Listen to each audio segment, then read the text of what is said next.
విద్యా వైద్యానికి మాజీ సీఎం వైఎస్ జగన్మోహన్ రెడ్డి ప్రత్యేక ప్రాధాన్యతను ఇచ్చారని వైఎస్ఆర్ కాంగ్రెస్ పార్టీ రాష్ట్ర అధికార ప్రతినిధి భూమన కరుణాకర్ రెడ్డి అన్నారు.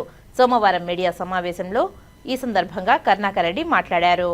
వాళ్ళందరినీ కూడా మంచి డాక్టర్లుగా, ఇంజనీర్లుగా, ఉన్నత పదవులు అలంకరించే విధంగా వాళ్ళనందరినీ కూడా తీర్చిదిద్దాలన్నటువంటి సత్సంకల్పంతో దాదాపు 50,000 కోట్ల రూపాయలకు పైగా ప్రభుత్వ పాఠశాలల యొక్క రూపురేఖల్ని మార్చడానికి ఆయన ఖర్చు చేసినటువంటి విషయం అందరికీ కూడా తెలుసును.